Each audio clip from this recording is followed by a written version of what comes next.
This is called vulnerability right now. And vulnerability is courage. And we're about to talk. So I did not know this would happen. Sorry. I know I asked her to be vulnerable. But we really want to talk about Africa. And this is what we're about to do tonight. Right? Courageous talk. I think, Sarah, you opened the door with the president here. If Kikwete can be vulnerable, I think we can all be. Right? So can we talk tonight? Mental health, can we cover that? How we tell our story in media, can we cover that? How we use our digital power in Africa, can we cover that? Human capital, how do we raise that? Can we talk about it tonight? But also, how do we use our fashion to tell our story and position ourselves? So, I think we'll take a bit of mesmerizing and just think about Africa. And William, do you love Africa? William, do you love Africa? Show us, show us.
I'm getting there, you know. I need to do justice to Solomon. But yes, so just to conclude, I would really love to understand mental health in a deeper manner so that at least I can be able to converse with my fellow youth, especially when they're undergoing, you know, some sort of like a breakdown. So our first speaker is called Solomon Serawanja. I hope I said your name correctly. Serawanja.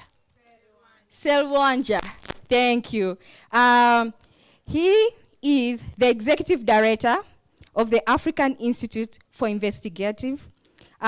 He's an investigative journalism. He's also an investigative journalist and news anchor with NBS. He won the BBC World News Comla Dumor Award 2019. But also, Solomon has been recently recognized as one of the 2020 top 100 most influential young Africans. And finally, he is also a loving husband and a father to 4 beautiful children.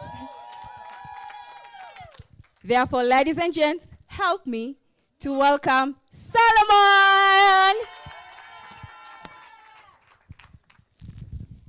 Thanks a lot. Africa Pamoja. Africa. Pamoja. Africa. Pamoja.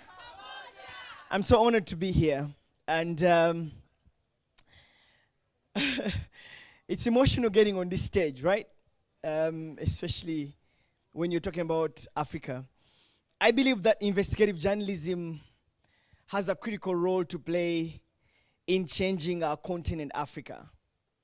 I believe that if the media presents itself as the fourth estate to play its watchdog role, then we're able to unearth, things that are keeping us behind as a continent.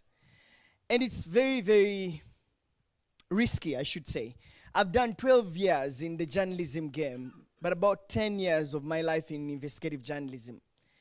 I've covered stories that have had me arrested, my wife arrested. I'm going to be telling you a little bit more about that story. And I've done investigations that have led to the death of people. So sometimes it never occurred to you that if you publish a story or broadcast a story, people are arrested, people commit suicide, people are in jail.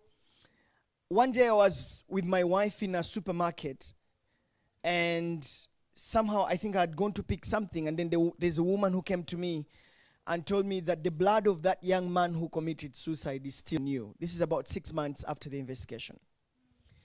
And so you should know how that made me feel, especially talking about issues of mental health.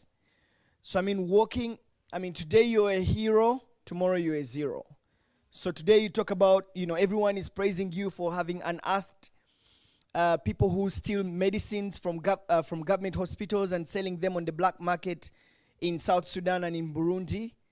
And then the next day, the same people who are praising you for having unearthed this are actually telling you that you're a murderer and that you killed people, that you had families' lives ended, that you have had people arrested and put in there. But I believe that those of us who have the audience and the platforms to speak up when social evil is happening in our communities, if we decide to stay silent, then we betray the very society that we live in. And that is what investigative journalism is about. Investigative journalism is about, calling out to account, putting the powerful on the spot to answer very tough questions. And I know that the civic space and the freedom of expression in many of our East African countries is shrinking. But someone has got to stand up and be bold enough to put out the tough questions to the people who govern us. Because if you don't, then the status quo will remain. So you're all crying about the corruption that is happening in our local governments and in our mainstream government. And we talk about it in corridors. We talk about it on Facebook or Twitter. No one is brave enough to do that. And if you call yourself a journalist who works in any newsroom across Africa, and you keep quiet when all those things that you don't want to happen in your community, you're betraying your own selves. I'll give you a classic example. I did a story called Stealing from the Sick, and I implore any of you to get on your phones and just put it in and just store it somewhere. It's called Stealing from the Sick. It's a BBC Africa Eye investigation that I did in Uganda that exposed how medical workers in different government hospitals were actually stealing medicines and then exporting it to the Democratic Republic of Congo, South Sudan, and in Burundi. And so one of the ministers came to me and said, "Thank you so much for doing that story. I was in Burundi the other day. I got sick and I went to a pharmacy and they gave me drugs written on UG not for sale."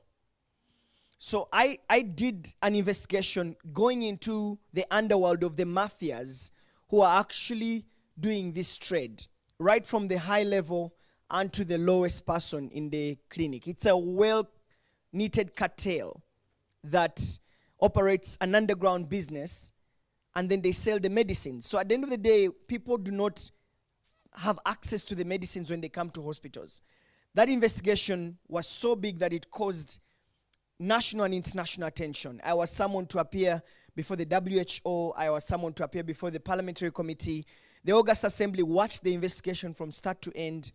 Along the way, several people were arrested, one of whom committed suicide.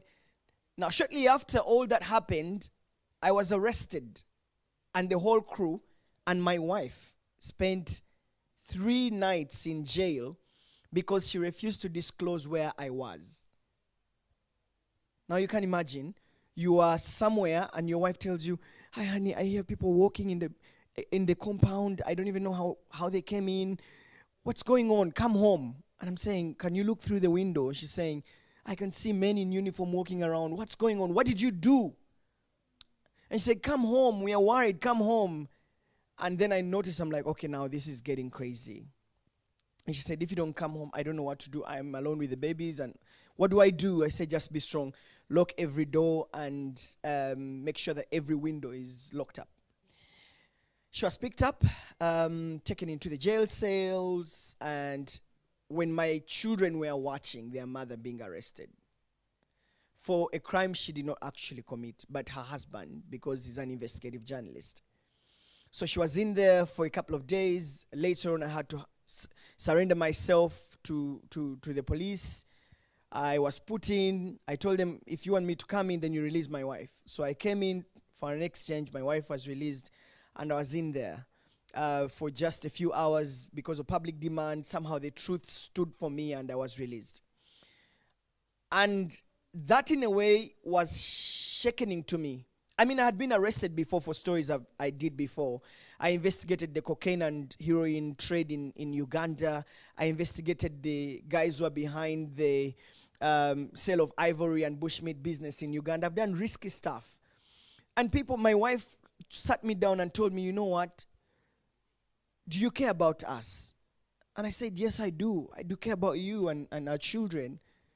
And she said, you've got to stop. You've just got to stop. Stop just doing these investigations. Especially after her arrest. She's like, do you love us? I said, yes, I do. I love you. And then she said, just do me one favor. Please sit home. There's nothing more you can prove. You know, you've won all the awards. You have 25 awards on your shoulder. You're one of the celebrated journalists around the world. I told her, I can't. There's just something in me that just doesn't stop. Like, I cannot keep quiet when I see wrong things are happening.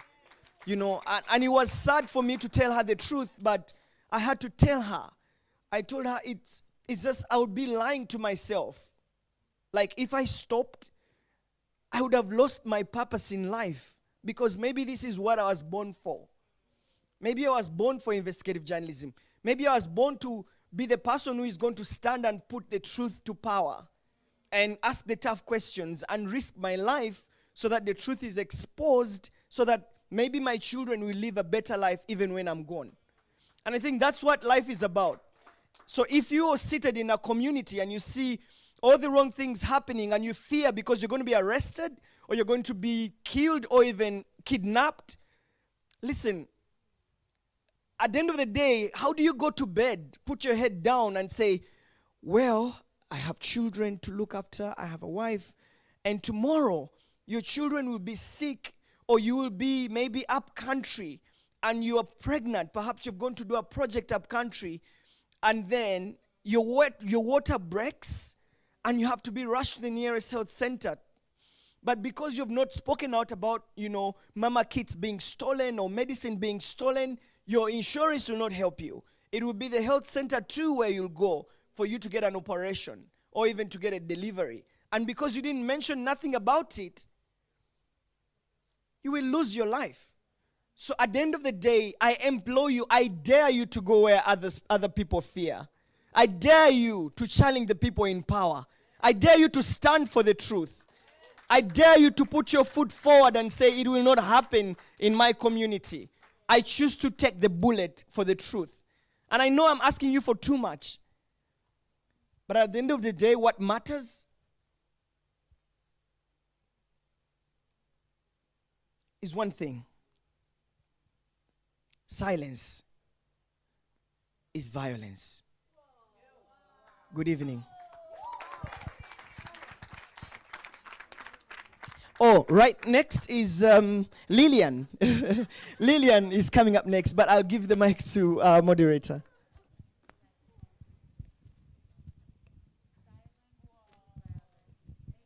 I'm also repeating that. Silence is violence. So thank you for that inspirational talk. And you've just inspired me to make an action. But before Lillian comes, Abella, I would like to know why Pamoja Talks.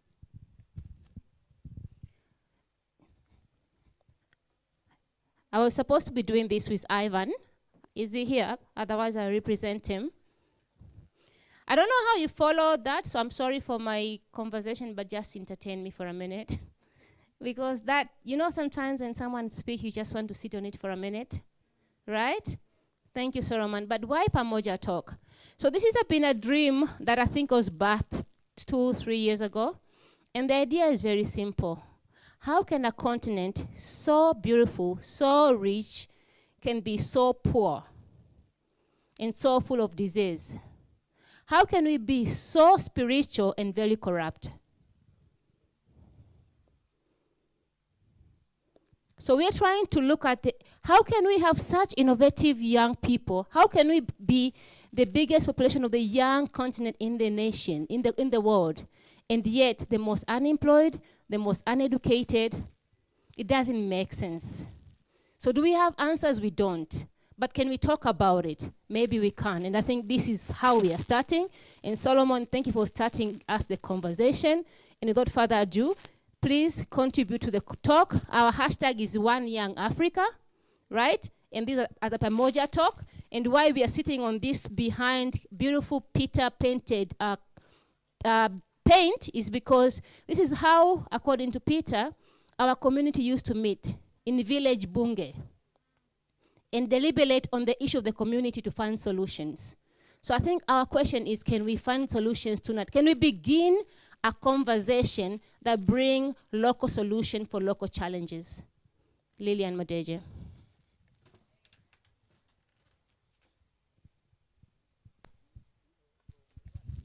Yo.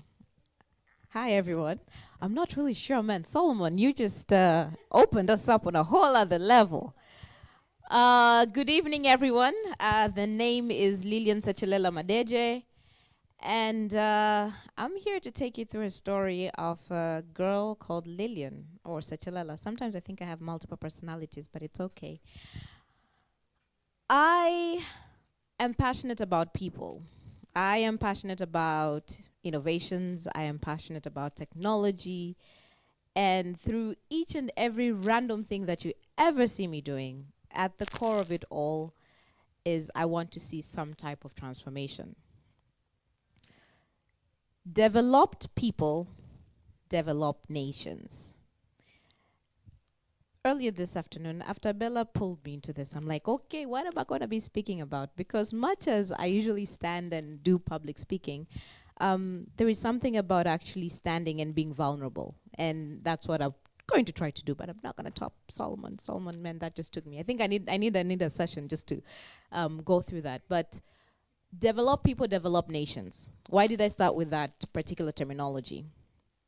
9 years ago, a young girl called Lillian was excited and looking for a job, adamantly applying for roles everywhere that she could find. And honestly, for anybody out there who's about to graduate, about to look for a job, like I think in a month I would do like 50 different types of applications. So I really don't get it why when I meet youth these days, there's like, when did you graduate? 2019. How many applications have you done? 5. I'm like, I was doing 50 in a month. But anyways, back to the story. So 9 years ago, I met an amazing lady called Modesta Mahiga. And I sat on an interview with her.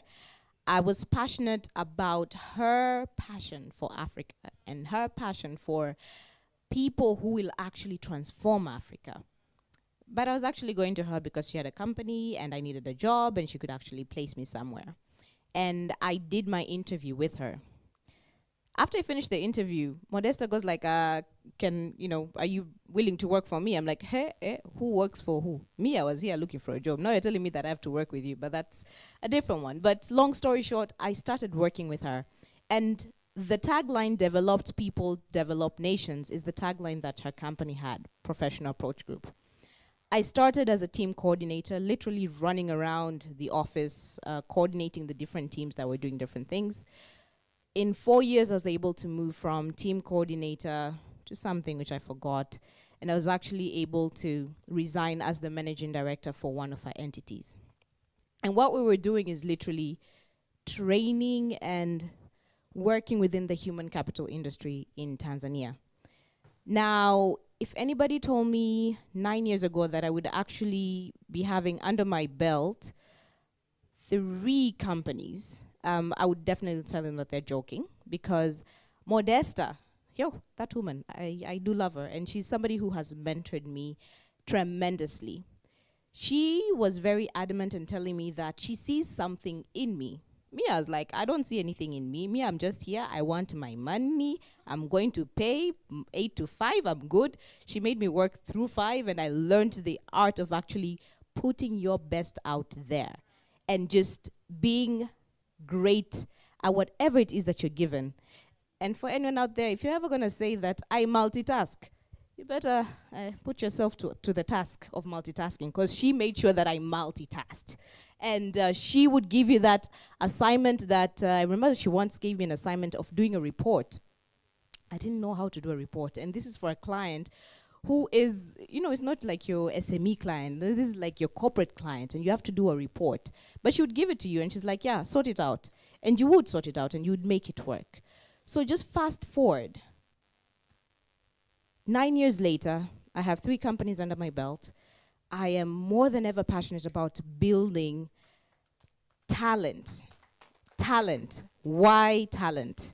Because within these 9 years, I have poured through over, just like taking over the last major graduate program recruitment that we've done, more over 9,000 or plus CVs of Tanzanian graduates. And it's CVs of Tanzanian graduates. But what more do we have? Of those Tanzanian graduates that I actually get to see, there is so much more that we need to do. And that's where I come in. I was thinking when I came about with the Niajiri platform, which is, I call it my newest baby in town. She's 3 years old. I was thinking, how do I figure out, how do I build the skills of these youth without thinking, how do I build the skills of this youth as I'm trying to make a business model out of it? I remember, so this particular idea came about while I was doing my MBA project, and I presented it as a capstone project to my professor, and she vividly told me, like, Lillian, what exactly do you want to do, right? Do you want to create quality for just, the top graduates, people who are already identified that they will go to the KPMGs and they'll go to the Deloittes and everything like that? Or do you want to really transform the whole innovation, the whole ecosystem, literally? And I was like, but I want to transform the whole ecosystem. She's like, you don't have a business model if you're looking at transforming the whole ecosystem. But that's where my passion is. Because when I walk around and I see people and I'm like, how can I help you do something better? How can I help you transform your mindset to actually see the value that you have and what you can do in transforming, in changing? In going to Solomon is like doing introspective with yourself so that you can actually be and do better.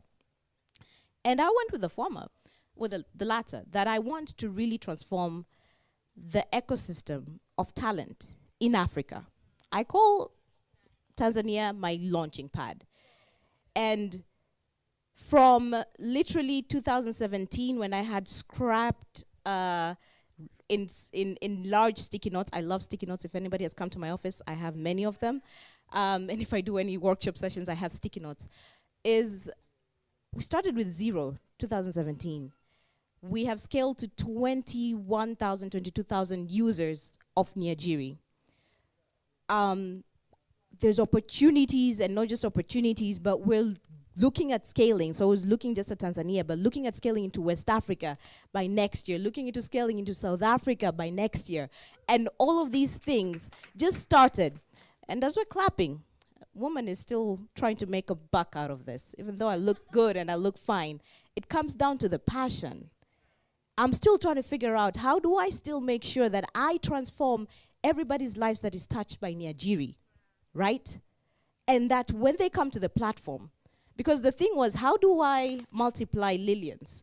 Lillian cannot be at every point in time. I do meet people, I mentor, but I'm like, I can only have so many 5 minutes with 1, 2 people. But how do I design a system?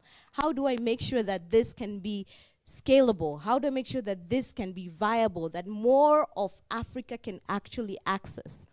It's the little things that we're talking about here. How to make your CV. You think it's easy, but after you receive 9,000 CVs, you'll understand what I'm talking about. It's things as communication. How do you communicate? How do you do your interviews? And then we're moving on past one, from entry level to mid level. Emotional intelligence when you're at the workspace, managing your stress levels. Very simple things that you'd look at them as it's nothing, but they really do help to transform people, and they help you to think better. So that is where I started. Developed people, developed nations. It starts with people. You can have the systems, you can have whatever you can build, but if the people who are supposed to run these do not know the value that they have, do not know that they are more impactful than they could ever be, we would not get to where we want to get. And that is my passion. And that is what keeps me up at night. That is what I would strive for, and I have literally gone to the hospital for stressing, and I'm really waiting for the last talk in terms of managing stress. Like, I've been to the hospital because of this. I'm trying to really just give my whole into this. But I do know that, and how I get repaid, it's not in money. It's in somebody, an obvious. 3 weeks ago, there's a lady who came and she's like, Lillian. And I'm like, I am the worst, guys. Forgive me if you meet me anywhere. I'm really bad with faces and names, but I do hope to. This is like when they ask me, what is that 1 week challenge that you have? And in an interview, like, that's one thing I continuously will work on. But she told me, this is how I think transformation happens and mentoring happens. We sometimes think it's a program, right? I have 2 vivid examples. There's a gentleman I had picked up, and this is 2014, maybe 13.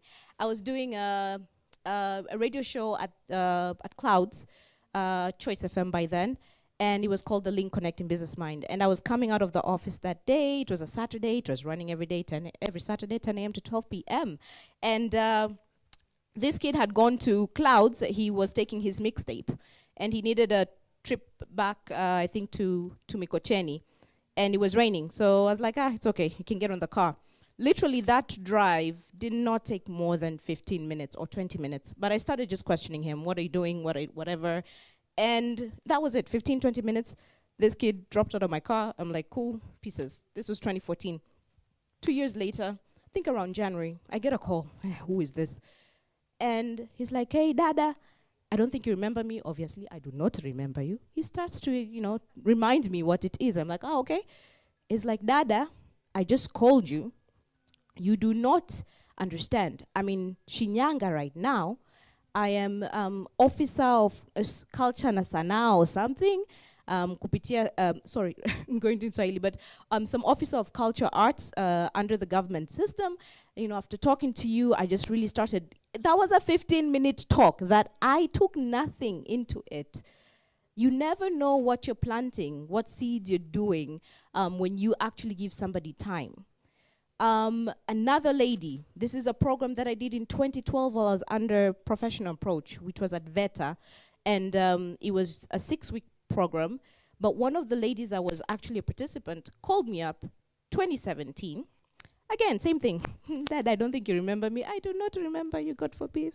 But she's like, you did the course more than 4 years back. I'm calling you right now just to tell you that you actually transformed my mindset. I am where I am. And she told me she's working for a company, and she was, she was in as a plumber. And I'm like, wow, okay. And she's like, she was one of the few women who were actually at that technical training institution by then. But that is how I get repaid. And that is the thing that keeps me awake at night and early in the morning to wake up and think, how can I actually be a transformation? How can I make sure that my Africa stands tall and my Africa continues to show the rest of the world that we are kick-ass and we're not here to play? Developed people, developed nations. Thank you. Oh wait, this you see, it is really hard. When you give your whole, someone understand you. I forgot. But I would like to welcome onto the stage an amazing gentleman. This is another one of those gentlemen that I actually met, Rio, I think we met 7 some plus years ago.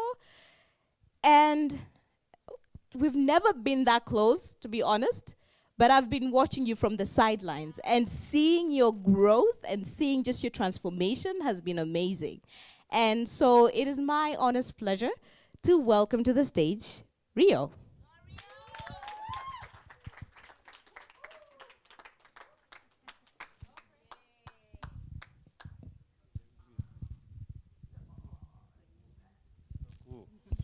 Woo! We. Okay, some energy. I think two of my previous panelists have been really touchy. And first of all, I'm proud of you, Solomon. Lillian, I've known Lillian through as Modesta and Abela. I just want you guys, I'm giving you a shout out, by the way. These ladies are inspirational. One of the things that Abela might not remember is that Abela and Modesta Lillian Mahiga taught me how to draft my first CV at 13 years old. I'm pretty emotional because, yes, at 13 years old, outside our church, they taught me to write my first CV. And you'd ask a 13-year-old kid, why a 13-year-old kid wants a CV? So I am going back to my story. Stories of victory always favor the victors. But what about us who don't win? Ladies and gentlemen, that's where my story begins. My name is Paul Peter Siniga. I'm a 27-year-old. I majored in international relations and diplomacy, but I have a huge passion for fashion, and I turned passion into my career.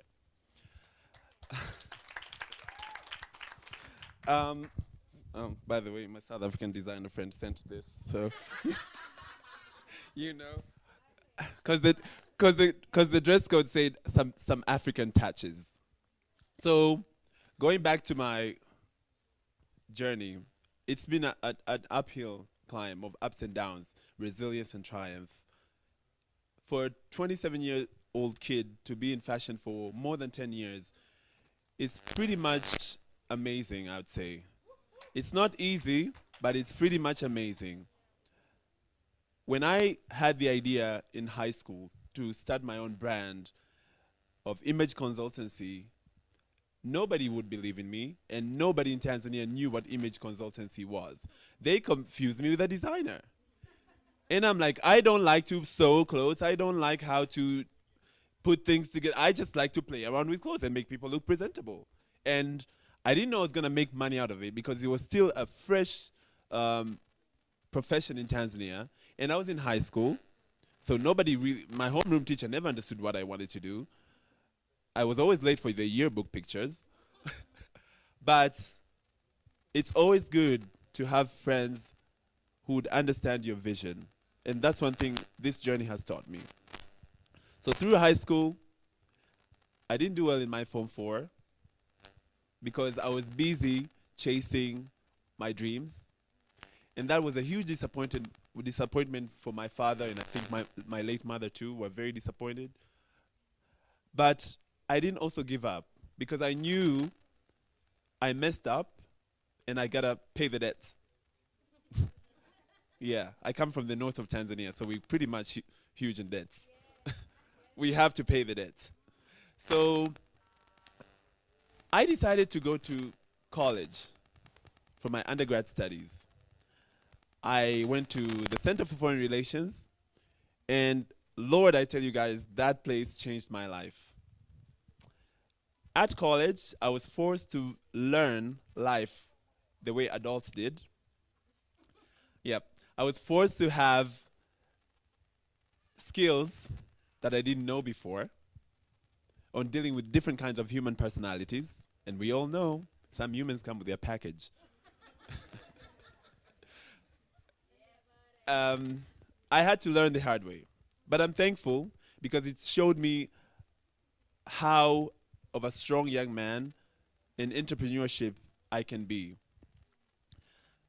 2008 to 2013, I established my brand, Rio Paul Company Limited. I was trademarked in 2013 as the first Tanzanian stylist. A stylist means image consultancy. Yes, in 2014, I got enough money to open a company, friends loans and things like that. I was never really a winner, to be honest. And that's what I want to share about here. My story is all about failure to resilience. In the middle of all this, now forget the other problems I had. In the middle of all this, I was still taking care of my epileptic mother, who sometimes had cases and seizures and things like that. And it gave me anxiety. Until today, we've laid her to rest, but I'm still battling anxiety issues because I was always afraid that one day I'm going to lose my mom somewhere in the streets, or she might fall down and hurt herself.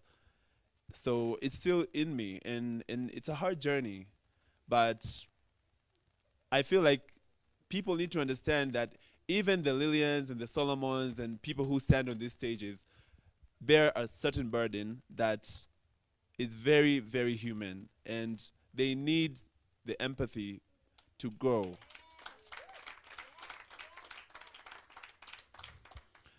Forget about my mom now. Two more problems.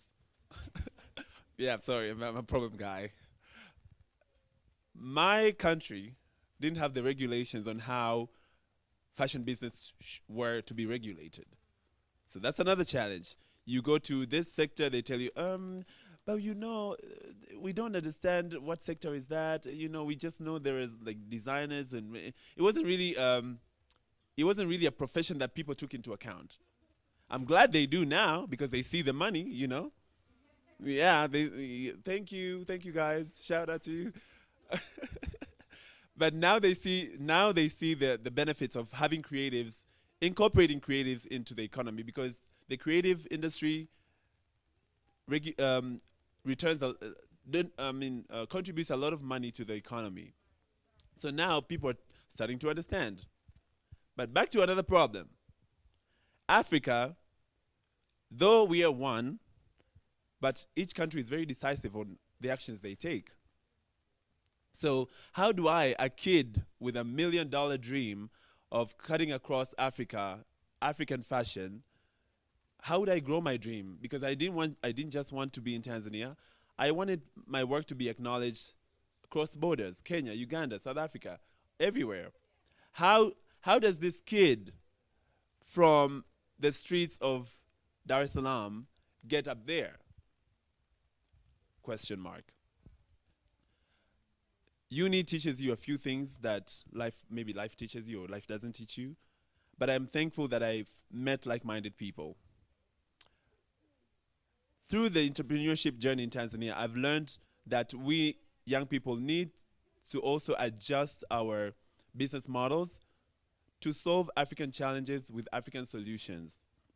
One thing, yes, we need to solve Afro problems with Afro solutions. Starting my brand was easy, but running it, hard. I'm speaking on my 3rd year of my company being dormant. You can understand how hard that is. And the title director doesn't feel very powerful, does it, when your company is dormant? But I just want to show young people out here that people can have CVs on their business cards. But what truly matters is the work ethic that you put into your brand. I choose to come here and talk to you people is because I believe in everyone who's here has a dream to create an advanced Africa. Yeah? That's why we're all here. To advance Africa in one way or another in our different industries or different initiatives that we partake on. So on a series of failures, on a series of making good money and not making good money, and my work being seasonal, and working with some of the biggest people in the industry, getting access to Paris, New York, London, and South Africa, I still failed. But I don't call myself a failure. It's just that little thing that tells you as an entrepreneur, oh, you're not good enough, you're not perfect enough.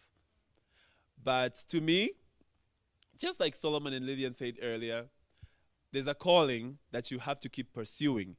There's a calling that you have to keep persisting. And that's what I'm going to keep on doing.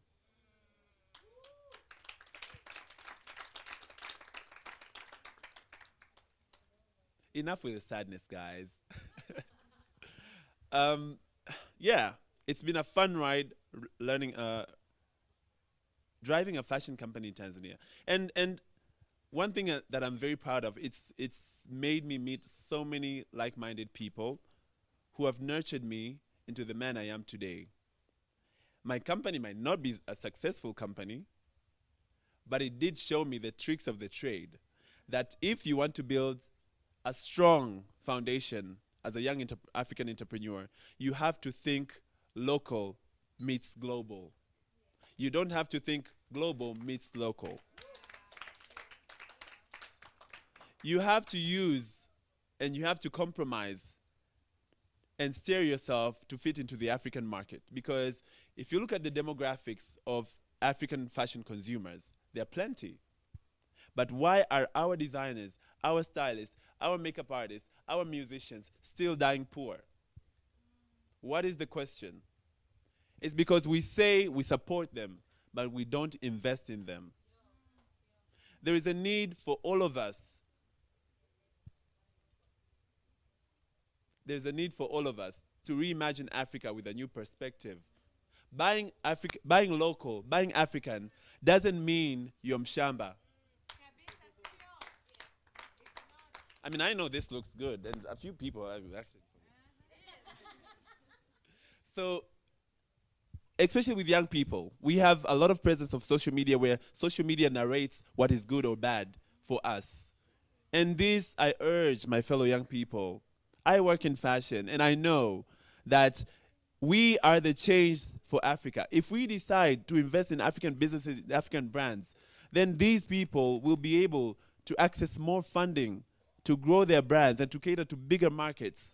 Yeah, we will in turn have our own Gucci's, our own Roberto Cavalli's, our own, our own big. And I know most of you here are intellectuals, or what is this fashion guy saying? But guys, I have also used fashion as a force for change. Now that takes me to my second story. Why did I decide to engage in youth advocacy and social change by using my fashion platform? When I entered into the industry, I felt like it was all glitz and glamour, and everything was very cliquish. And I told myself, all these big artists that you've had the opportunity to work with, why aren't they doing even a little for their communities? And I always had the urge. I remember asking Vanessa Mdee this question. And she's like, but Rio, if you feel there's something in you, go for it. And I went for it. And the transformation happened. I got to work with the United Nations in Tanzania to advocate for the Sustainable Development Goals. I am very happy and excited to champion goal number 4 and 5, education and gender equality. I feel like if you have a voice as a young African, the little that you can do, create impact. And this is my advice to all of you. Make sure in anything you're doing, it's people-centric and it creates impact. Because that's way you're transforming someone's life for the better. We always tend to judge ourselves that, oh, I don't have the funding, I don't have the access, I don't have this. But what are you doing for the girl next door? What are you doing for the grandma in the next house? Are you talking to these people and, building bridges? Are you helping them overcome mental issues? Are you helping the girl or the boy child understand about menstrual education? These are things that we need to keep championing as delegates here, as organizers. I urge you guys to use your voices to make change. I am a fashion guy that's people-centric, that's development savvy, and a fun person. And despite of all the trauma and failures, but I'm still standing because what I believe in is stronger than anything, and it's the African dream.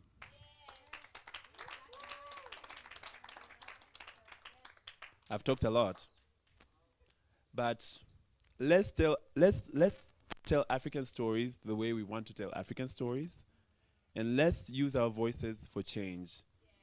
I don't want to say much because I'm a politician, but but thank you guys for the podium, and my name is Rio, and I would like to introduce the next guest,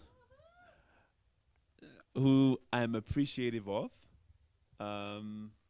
Where is she? He. Oh. So, ladies and gentlemen, the tech guy, the fashion guy, now the tech guy, Given. Thank you.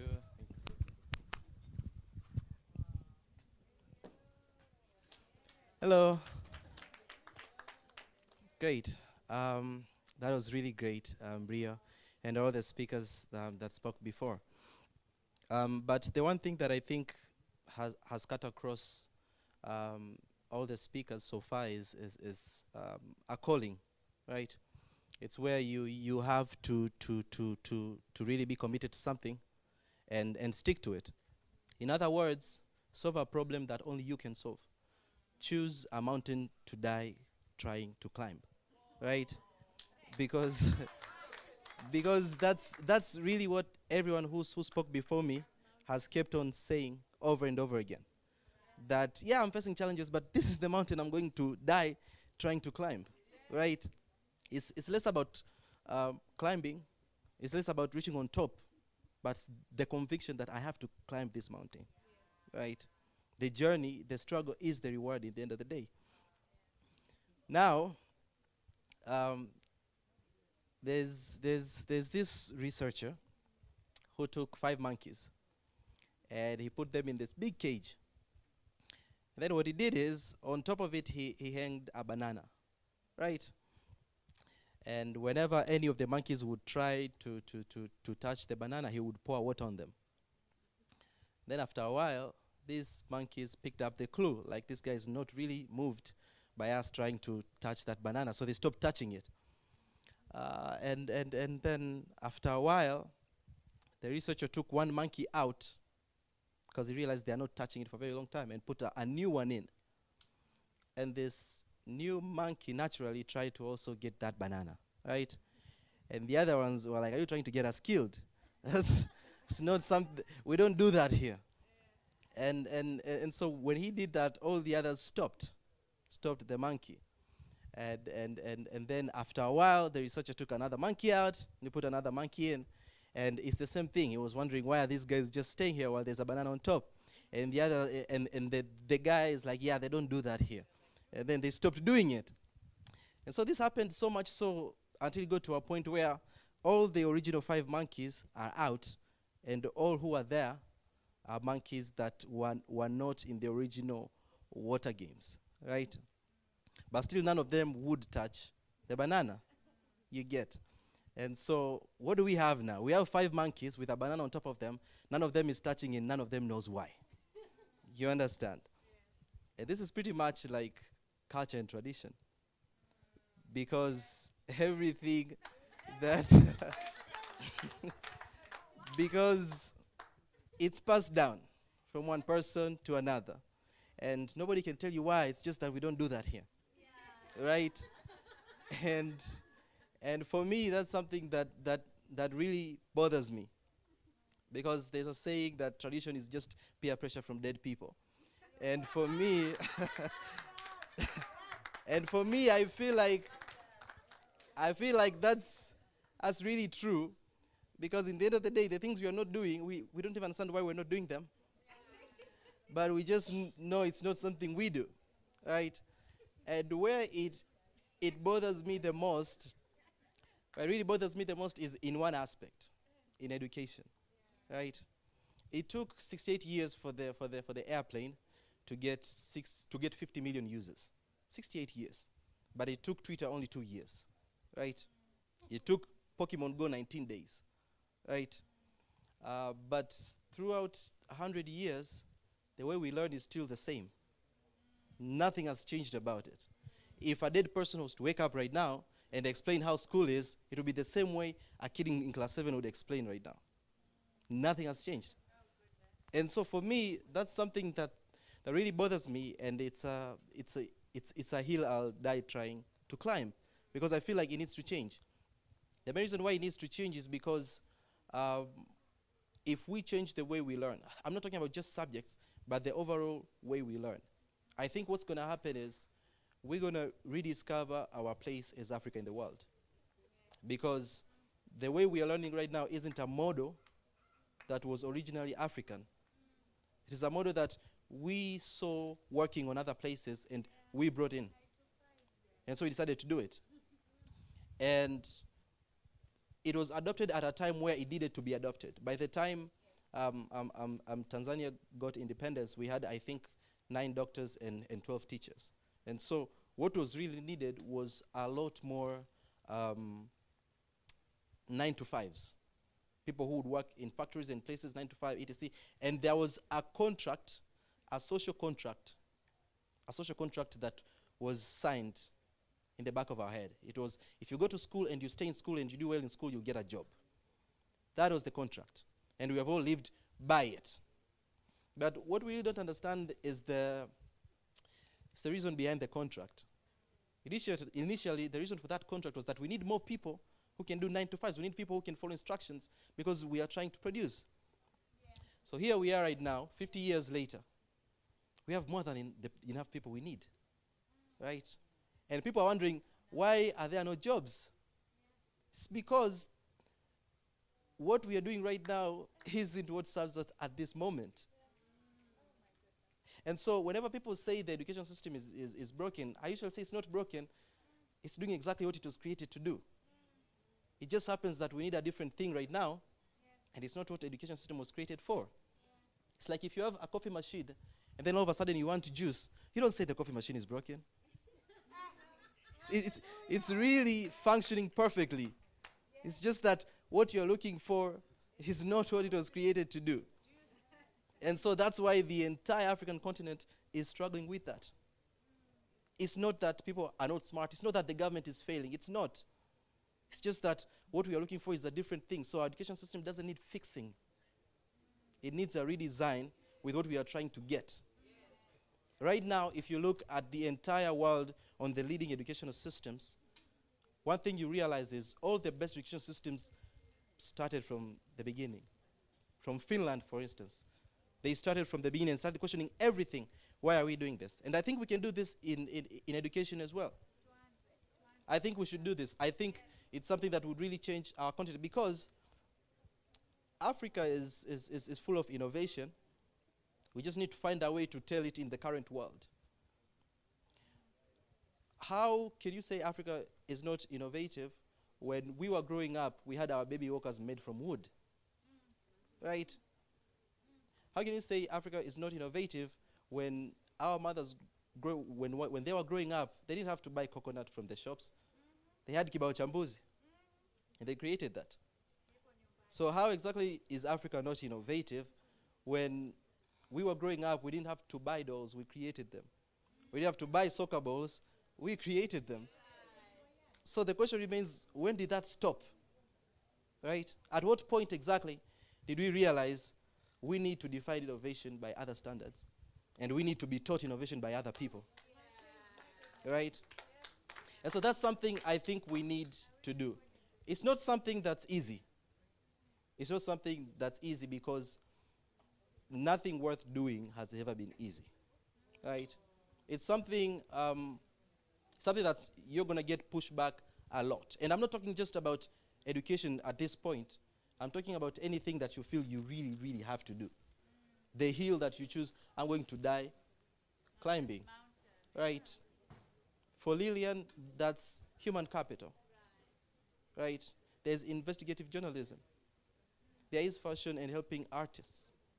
Rio sat and thought, okay, how come we love artists but nobody is really, all artists are dying poor? Why is this? Right? There are so many questions, so you just have to pick one and say, this is the hill that I'm going to die climbing. because we need people. What we need, there's a quote that says, what the world needs isn't people what the world needs is people who are turned up. What the world needs is people who come alive. Because those are people who will solve problems. And so I think that's what we should push for. Because that's what we need. You're going to face challenges. But Steve Jobs said it best. We need crazy ones. And I quote, he said, here's to the crazy ones, the misfits, the rebels, the troublemakers, the round pegs in square holes, the ones who see things differently, the ones who are not fond of rules. They have no respect for status quo, and you can quote them, disagree with them, glorify or vilify them. But the only thing you can't do is ignore them. Right? Because they change things. They push the human race forward. And while some may see them as the crazy ones, we see them as genius. Because the people who are crazy enough to think that they can change the world are the ones who usually do. Right? And so that's something that I feel we all need. We don't need to do things that make sense to others. I mean, look at the world around us. If this works, does it look like it works, whatever it is? Right? If it's the education system, does it look like it works? And that's what Albert Einstein said. Stupidity is doing the same thing over and over again and expecting different results. Right? And so let's think about it that way. Whatever you think about education system, does it look like if you follow what everybody did, it works? In the fashion and in all those aspects. Like I said, it's going to be challenging, but it's something that needs to be done. And Theodore Roosevelt said it, that you're going to be criticized, but you need to keep on going. Because in his words, and I quote, he says, the credit does not belong to the man who is on the ground. The credit belongs to the man who is in the arena, whose face is marred by dust and sweat and blood, who errs, who comes short again and again, who strives valiantly. But at least, if he fails, he will fail daring greatly, so that his place in history shall not be with those cold and timid souls that know neither success or defeat. And so that's what I'm going to ask you, to pick an area, to pick a mountain you're going to die climbing. For me, it's education, and for you, it could be anything. But don't expect it to be easy, because nothing worth doing is easy, and you're the man in the arena. You're not the man who is speaking from outside. Thank you.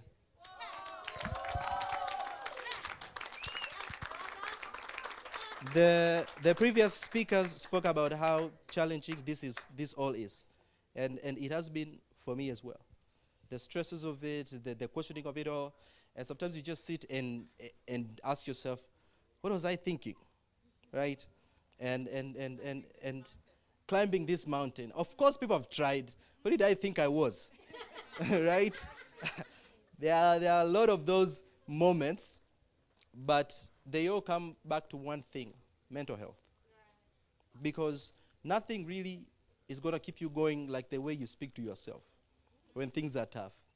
And I usually say, speak to yourself the way you speak to somebody you love. Right? If a person you cared about was facing challenges, you wouldn't tell them, you're a failure.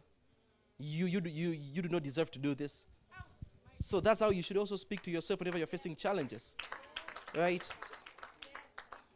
And that's why mental health is something that's very important to speak about.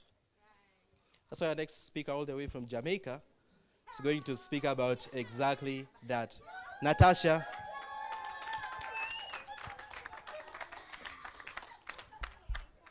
There you go.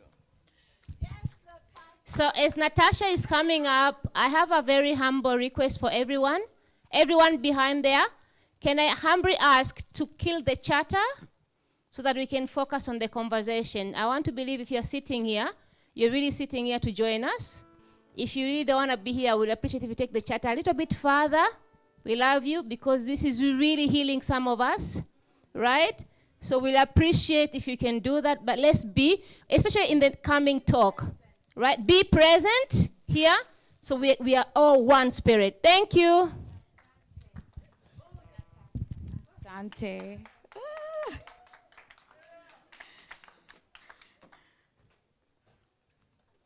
Ooh, it's bright up here. So I'm going to be honest. I'm nervous. And what I do with nervousness is I acknowledge it. I see you, I feel you, and I'm still going to move. It's very bright. So I have a quote that says, Jamaica gave birth to me, America raised me, but Africa bring me back to my true self. So I'm going to talk about something very deep, mental health. And I ask you to come on the journey with me. I invite you all to come on the journey with me about mental health. So I'm Natasha, and I'm going to just tell you a definition of what mental health is and see, so we all can be on the same page, so I'm not speaking something else. So mental health is how you think about yourself, how you feel about yourself, your emotions, your behavior, how you relate to other people, how you manage stress. So that's what mental health is in a nutshell. And also how you connect with, how you feel about yourself, your self-esteem. So can everybody agree that we all have mental health? Do we all think, we all feel, we all have behavior, we all have to connect with other people, we all get stressed out, right? So we all can agree that we have mental health? Okay, thank you. So mental illness, however, that's something completely different. So mental illness is more for disease. So like diabetes is something that happens to the body, right? But mental illness is something that happens to your brain. So we all know different mental illness, like depression, the anxiety. So that's what they look like. So what is mental illness? So mental illness is a significant dysfunction and impairment in your thinking, your behavior, and also your emotions. And what does that look like? So that look like, for example, in your thinking, some of us, in your thinking, that can be very, I would say, I don't want to say negative, I would say very destructive thinking. That looks like suicidal thinking, sometimes hallucination, seeing things, hearing things. Behavior, it can look very destructive from, I would say, risky behavior. It can look like self-harm. It can look like, I would say, oversleeping or undersleeping or not sleeping, insomnia. It can also look like, I would say, overeating and not eating sometimes. And in your emotions, it looks like, I would say, extreme sadness, extreme anxiety to the point sometimes you can't get out of bed, but to the point where the things that you enjoy, pleasure or in your life, you're not doing anymore, like things that bring you joy, you're not able to do anymore. That's what mental illness can look like. And what leads to a mental illness is when you don't care for your mental health. So I'm going to tell you a story about my own journey and why I became, all our first speaker talk about their calling, their passion, why I became so passionate about this fight for mental health and just overall healing and wellness. So I'm a social worker by trade. I guess that's what they call it nowadays, right? Trade. So I was a social worker, and I was working, but backtrack before I became a social worker. So it was 2015, and I know we're all into hashtags, right? So if 2015 have a hashtag, that the first half of the year, it would be living my best life. Well, so like on social media, that's what they would say, right? And when I say living my best life, that's what you see in social media, but in the real, that's not what my best life was. So let me just get to the story. So it looks like that year, I was getting ready to go to Trinidad, to go to Carnival. I was finishing my first year of my master's. The first year I graduated with honors. I quit my corporate job, and I went to start to work for a nonprofit with women with an organization that have high infant mortality rate in that's Harlem, New York. And then the summer, I went to Italy for my birthday.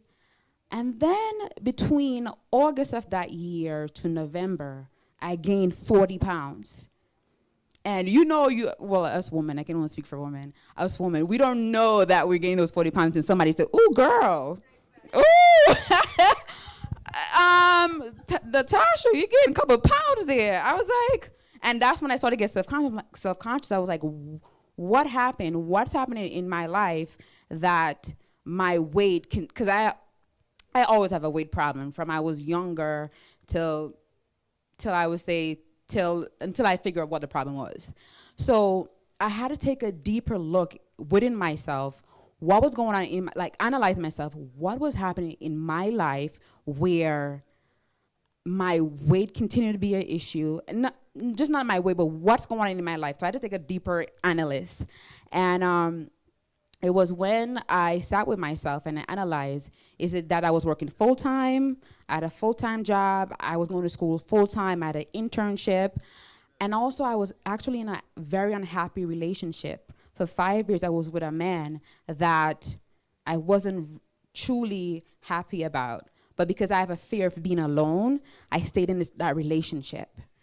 And I had to make a choice because I know for my life, I couldn't continue living in this unhappy space. And food was the thing that soothed me. That was the only tool I had in my toolbox. When life got hard, the only thing I had in my toolbox was food. Food to comfort me when I feel those very unpleasant feeling. Food to comfort me when I feel happy. Food was my only tool. And that's how I gained those extra pounds. But even deeper, so I had to make a choice. I was like, are you going to go on a journey are you going to go on your healing journey, or are you going to stay in something that was bringing you so much unhappiness? And I left that relationship. I went on my journey. I went down a path that was unknown, and I went on my own, and I started my healing journey in 2016. And imagine, because I was also doing mental health therapy. So I was a mental health therapist getting a mental health therapy.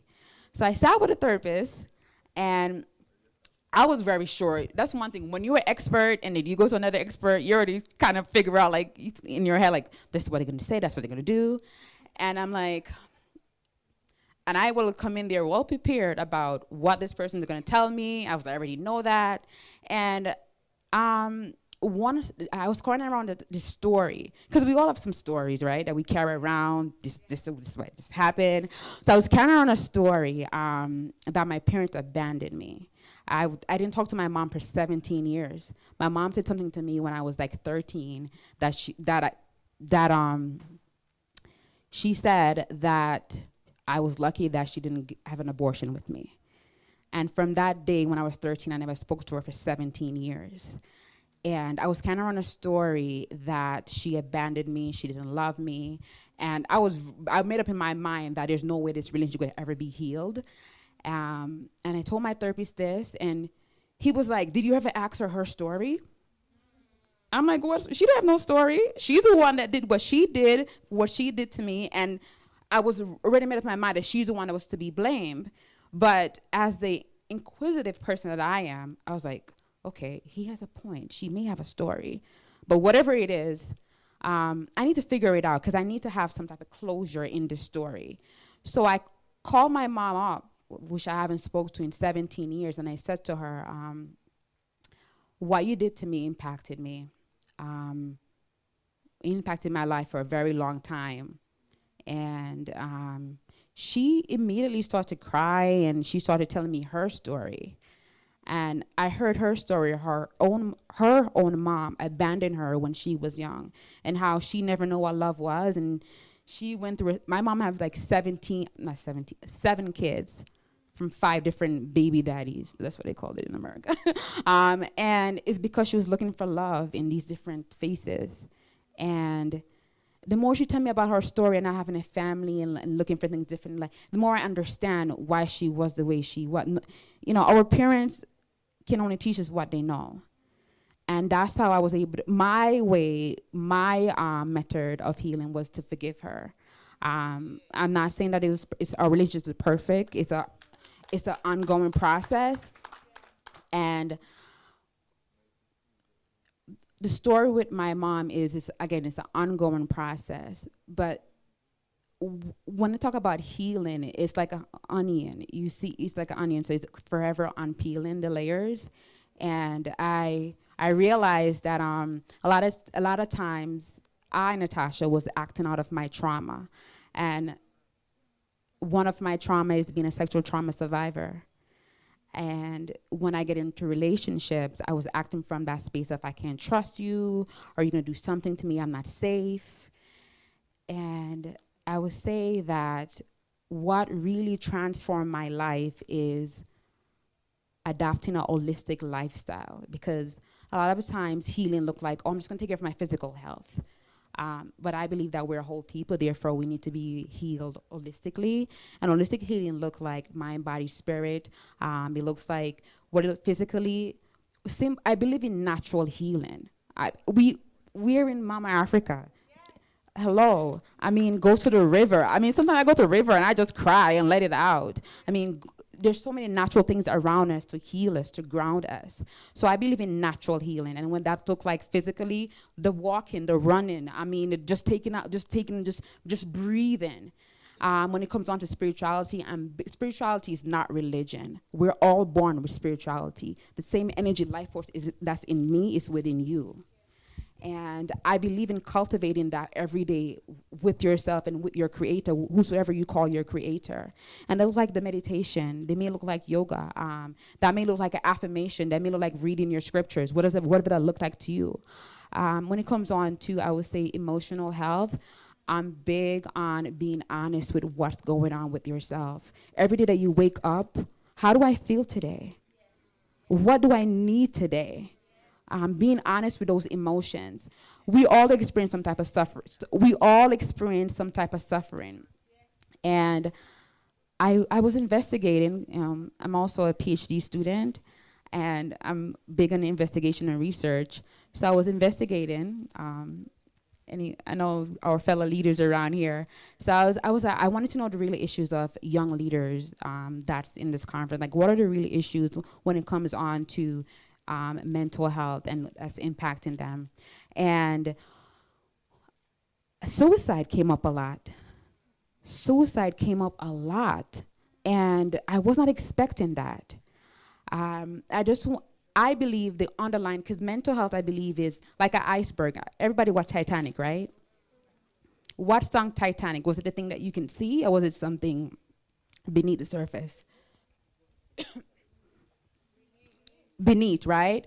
So I see that we're treating symptoms, and that's exactly why I quit my city job. And like, I'm going on my own mission, because we're treating symptoms. We're treating alcoholism. We're treating, aggression. We're treating, you're just angry. We're treating symptoms. What else? There's another one that I can't think about. But beneath it, if you look beneath the surface, what's really going on with people is trauma. Trauma. And what is trauma? Trauma is any disturbing, distressing event. And it doesn't have to be, and it doesn't have to be this thing like, I would say, extreme. In the extreme case, it looks like being in a war zone, being displaced. But on a lower level, it can be, I was in my 5th grade class, and my teacher embarrassed me. And from that day, I go inward. And I never speak up again. So trauma can be very extreme, and it can be very on the lower hand. And what's traumatic to me may not be traumatic to you. You and I can be in a car accident, and I get out fine. And you be like, I can never get in a car again. So trauma is the underlying root cause. It's the things on the surface, below the surface you cannot see, that's impacting our youths. And nobody's really talking about trauma. Everybody's talking about, you just need to get a job. You need to get more skills. I asked a couple people that I spoke to about mental health, or about about health issues when it comes on to young youths in Tanzania, and he said 2 of his friends committed suicide. I was like, really? What happened? What was going on? He was like, they have life. It was like there's life issues, and there's no space. The young people don't have a safe space to talk, especially the young men. He said that men, especially, I expect to just man up. And and women, I'm a woman, so I can relate. Like, we have safe spaces. We can just talk to a girlfriend and be like, girl. But imagine, we have safe spaces. We have safe spaces as women, but our men, they drink their pain away. And he was telling me, even one of his friends that committed suicide, they said he has an alcohol issue, an alcohol abuse issue. But that's what you see on the surface, but below it is something traumatic, depression. I feel alone, and I cannot speak my pain, so I drink my pain. I cannot verbalize my pain, so I eat my pain. So we're all experiencing some type of trauma, some type of mental, I would say, health issues. And not because you have a mental health issue, that means you have a mental illness. Only a psychiatrist can diagnose you with a mental illness, FYI. So I think that's it. I want to bring a healing tool that I use because suffering is a part of life. Suffering is just a part of life. But how do you remain grounded? How do you remain grounded in spite of? So when I get, I would say, flustered over, I'm stressed out, this is a technique that I use. I put my hands on my heart. So you can put your hands on your heart, both hands on your heart. Because the more you resist suffering is more it persists. So put your hands on your heart, both hands, and I invite you to breathe in. So when you're going to breathe in, you're breathing through your nose, and you're going to release it through your mouth. So breathe in through your nose, release through your mouth. And I'm going to invite you to say these words. Whenever you have any overwhelming feeling, you feel stressed out, you feel sadness, depression, all emotions are valid, and all emotions just need your acknowledgement. So I want you to invite suffering. Well, I'm not the one you invited, but I want you to say, suffering is a part of life. May I be kind to myself. May I give myself what I need. May I be compassionate to myself. And Mr. DJ, I wanted to play the song.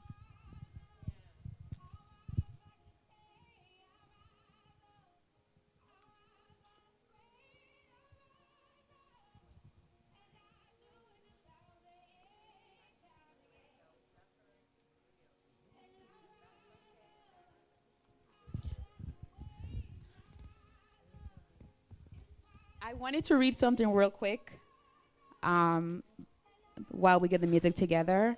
So people who experience trauma are 4 times likely to become alcoholic, 4 times likely to develop a sexually transmitted disease, 4 times likely to inject drugs, 3 times more likely to use antidepressant, 3 times more likely to be absent from work, 15 times more likely to commit suicide, 2.5 times more likely to smoke tobacco, 3 times more likely to have a serious job problem, 3 times more likely to experience depression.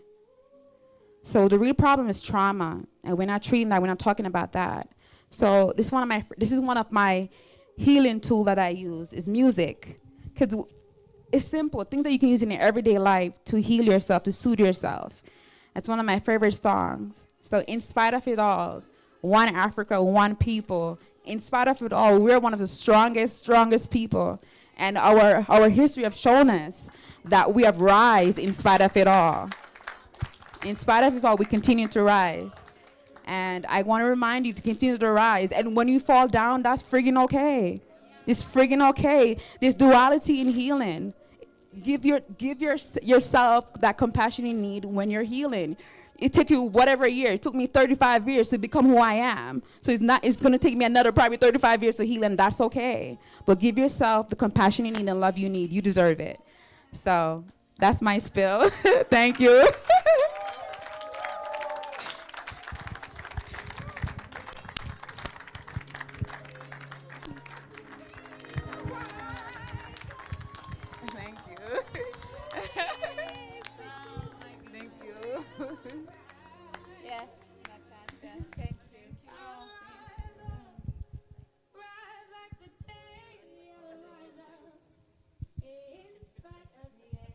Maybe we should just go.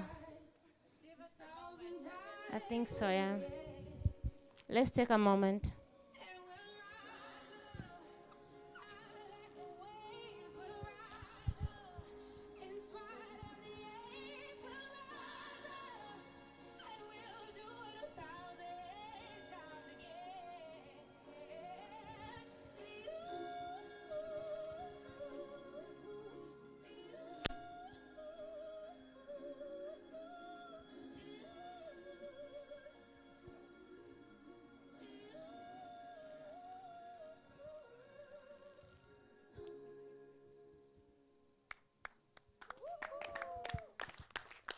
If our speakers are still here, can we have all of you in front there, please? All of our speakers, please.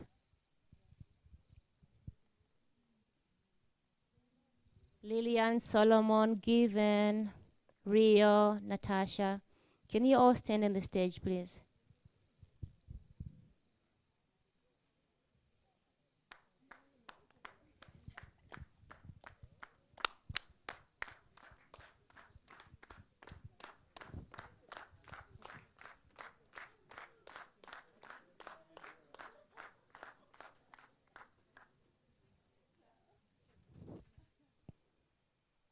I don't know about you, but this is how Africa look like, if you ask me.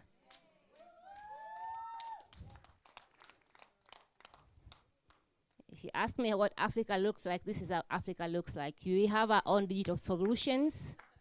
We have our own way to create our own capital, human capital. We have our own way to tell our own stories. We have our own way to create our own identity. And we have our own ways to heal ourselves. So this is how Africa looks like. I don't know what to do after this, honestly. I don't think we have thought through this. You guys have messed us up. So I'm gonna ask from this side, can we all stand, please? And from the bottom of your heart, are you guys feeling healed? Are you feeling inspired? Are you feeling moved? So let's give them the thank that it's deserving. I don't think if a clapping would help, but let's try, right?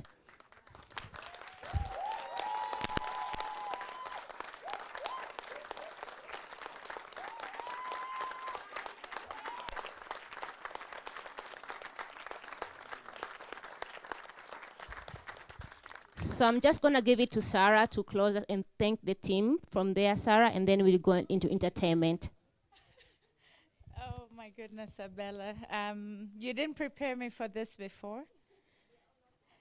But just something, true story. Rio, it's fabulous to see him here. Ooh.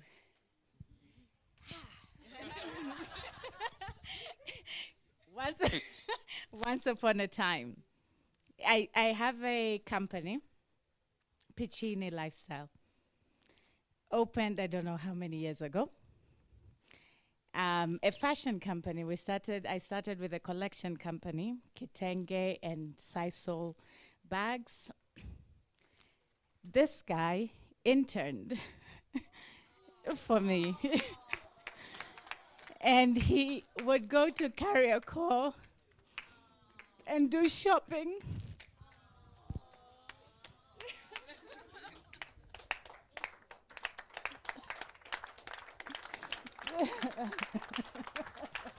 Okay, we got this, Rahema. Wait, we got this.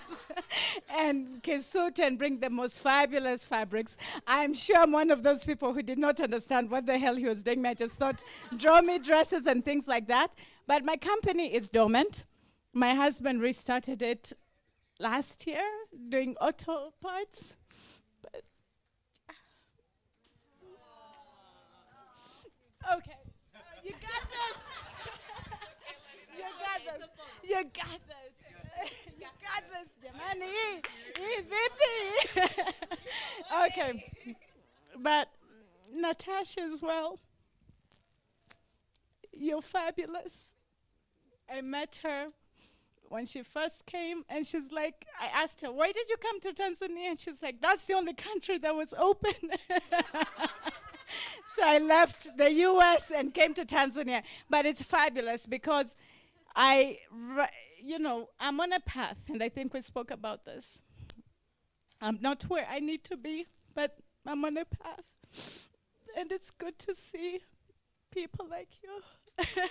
Abella, why did you give me the stage? Ooh!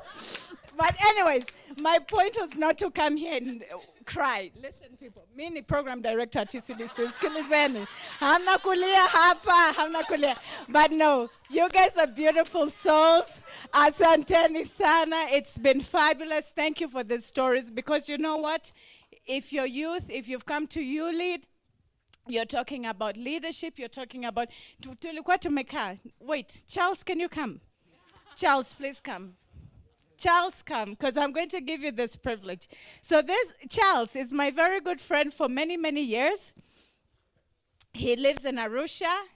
Well, I just came to learn he lives in Arusha, but I know him from his hustle and bustle, and we've come from way, way, way, way, yani sijui wapi kule. And he one day texted me, and he's like, Sarah, where are you? I'm like, I'm in Arusha. And he's like, what do you mean you're in Arusha? And I'm like, yeah, Nekosa River. Yeah, he's like, I've seen you, you know, so you una advertise something. I was like, you know, let's meet. So we met anyways, and I came to know he's now based here and doing things. This afternoon, I was just like, oh my God, I didn't text this guy, but this would be the most beautiful day for him. He's got a company that he struggled with to open in Tanzania, took it to Kenya to be opened, imagine. And he's thriving. Because our systems, what we're talking about, businesses and all, did not allow him to process that. But anyways, he knew this guy, he knows Lillian, and we're sitting at Mahali Cafe, and they're just sharing experiences. But the true thing, I came from that. They will not say, and they didn't say it here, but they're like, you know what, you see us on social media. You are... dude, you know, I want to meet you. I want your autographs. I want nini na nini. But at that point, I'm in struggle. Like, I don't even know this mountain that I'm climbing if I can make it. And there's somebody here admiring me. And for me, that was like, wow, we've just finished Pamoja Talks there. Because it was the real struggle that we experienced as youth, as people on the continent. But all to say, Nekwamba, Africa, Pia, we've got something. The togetherness, the unity. You know, Mama C yesterday tried to do something. People were running away from her. I did not understand, because that's our heritage. And somebody came to tell us that is not cool, that is not the way to do things. You should not honor your ancestors, who would not. No, let us say we're going back to where we came from, because some were there. We were doing it right. Because huku mlikotupeleka, we're fumbling and we don't understand. Now, why is Africa the most resource continent, yet we're failing? We're the back, tunaambiwa global south, developing country. Why? We should definitely say no to those narratives. We do not want them. Now, if it takes saying no to that, then let's say yes to our people. Let's say yes to this. Let's support them. And let's live that dream. So, asanteni sana for gracing us. Thank you guys for Pamoja Talks. It's powerful. We'll see you. I don't want it to end with YouLead. It should be something we do a series of all over throughout the year. Looking forward to see you guys. Have a good night. Asanteni sana. Karibuni tena. It's time for Africa. There's gonna be music. Don't go. Let's celebrate, right? Let's go. You a good soldier, choose your battle. Pick up yourself, dust yourself up in the battle. You on the front line, everyone's watching. You know it's just we're getting over. The patience home, you feel it, but don't believe it. When you forget up, when you forget up, something I mean a sangalewa. 'Cause this is Africa. Waka waka Tamina mina zangalewa. 'Cause this is Africa. Tamina mina waka waka Tamina mina zangalewa. This time for Africa.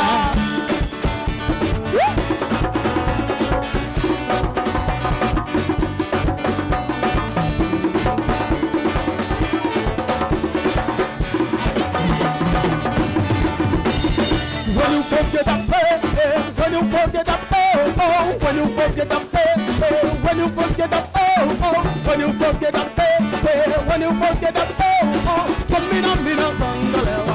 This time for Africa. Tamina mina waka waka Tamina mina zangalewa. This time for Africa. Tamina mina waka waka Tamina mina zangalewa. This time for yes,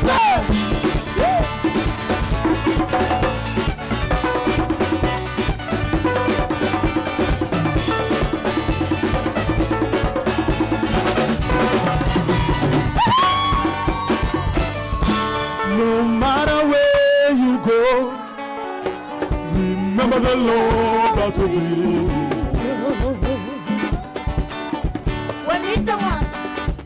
We're gonna dance, we're gonna dance.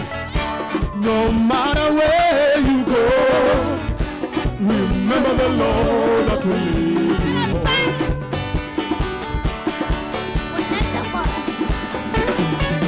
That will lead you home.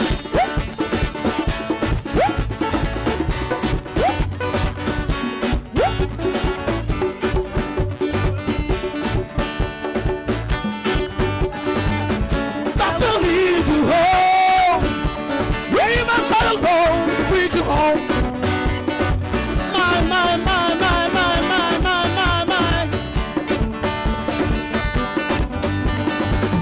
That will lead you home. No matter where you go, remember the Lord that will lead you home.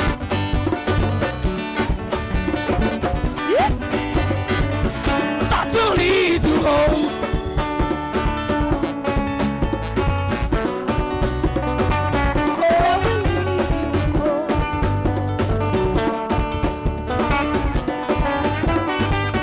That will lead you home.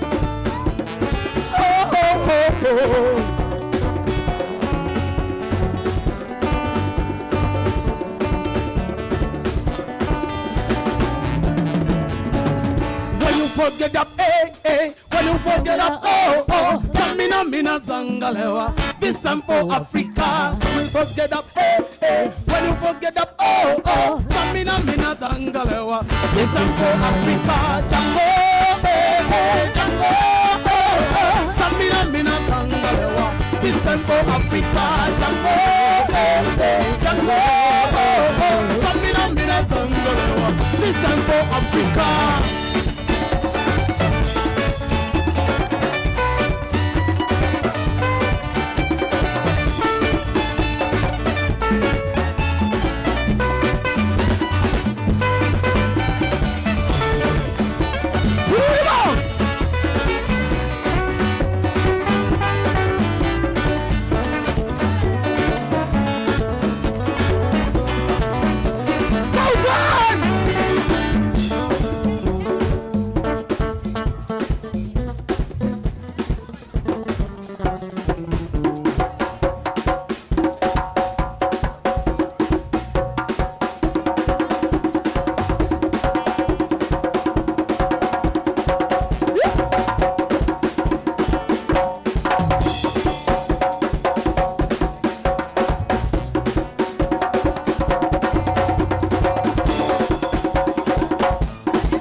Hello.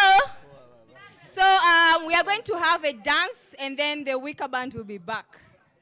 Thank you.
One number.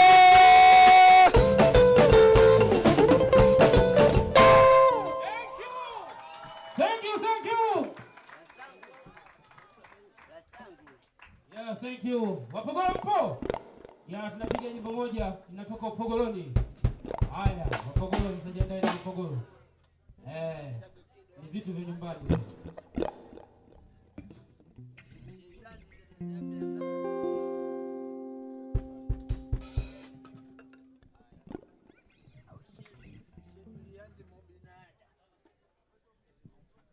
Yes, sir.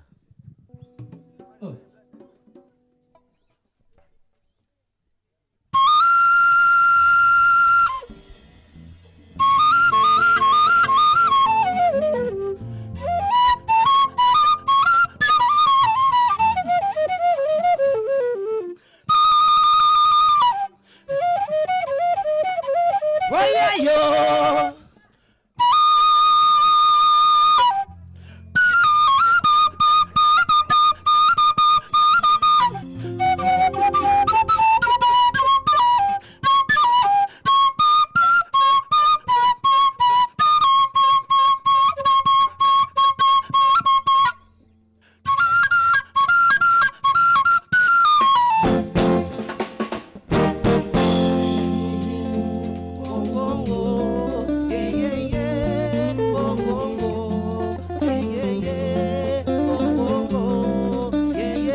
Oh yeah, yo!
Thank you.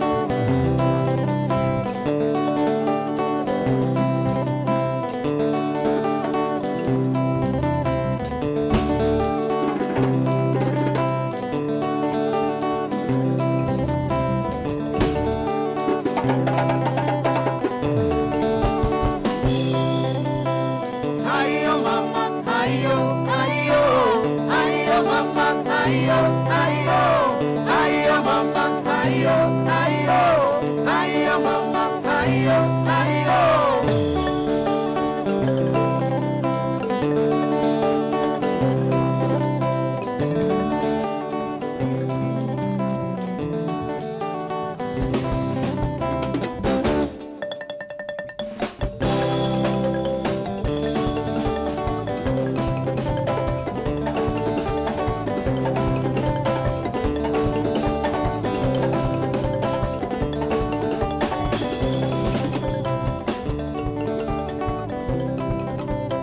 Loke loke abatate. Loke loke abatate. Bachiteke koko babe. Ambaki no ponya kambangwa. Bachiteke koko babe. Ambaki no ponya kambangwa. Atotile byanda nyanyo boy. Ambanya kambangwa. Nakambanga nekana katindi bidi migulu katilu pago. Mutwe katipano. Mutwe katipano. Wo wo wo wo wo wo. Mutwe katipano. Oh na masika yene. Apotile.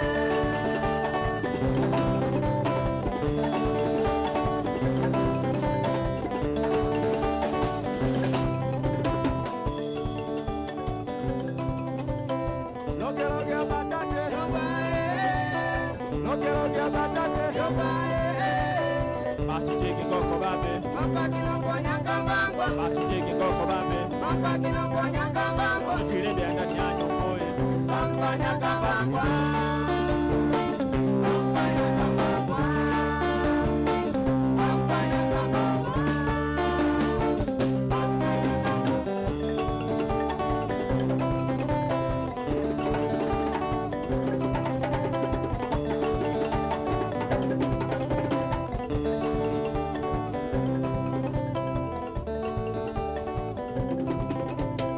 Loke loke abatate. Loke loke abatate. Bachiteke koko babe. Ambaki no ponya kambangwa. Bachiteke koko babe. Ambaki no ponya kambangwa. Atotile byanda nyanyo boy. Ambanya kambangwa. Oh na masika yene. Apotile. Apotile. Apotile.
bado mpogote nyama.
Asante sana. Thank you.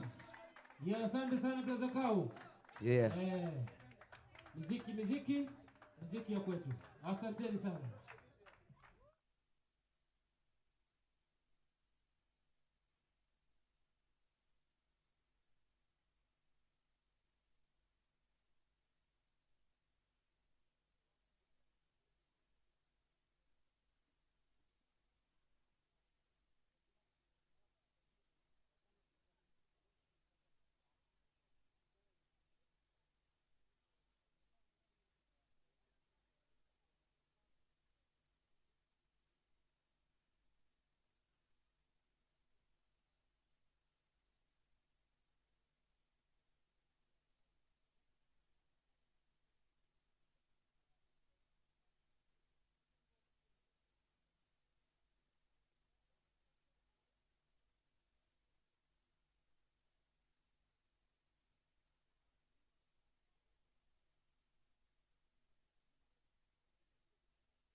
Yeah.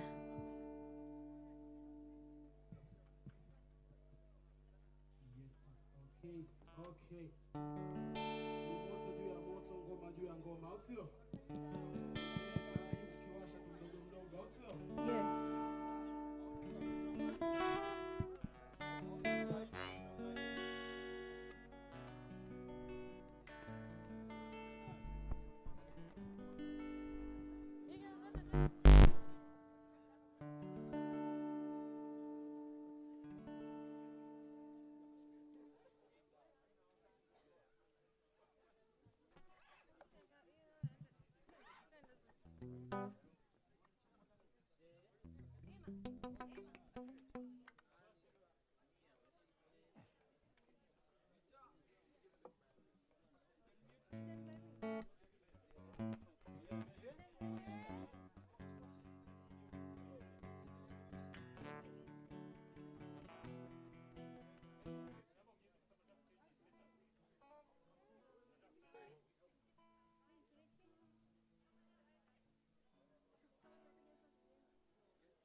Oh, pombe sigara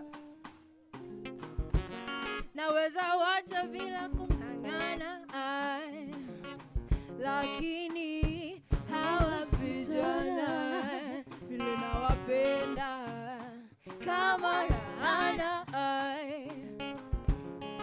Oh, pombe sigara naweza wacha bila kung'ang'ana, lakini hawa vijana vile nawapenda kama Rihanna, ai.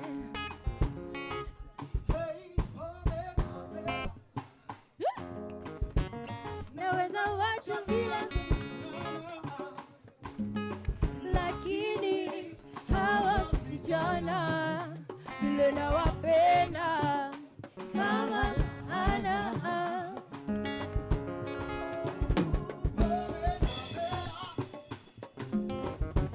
Naweza wacha bila kung'ang'ana,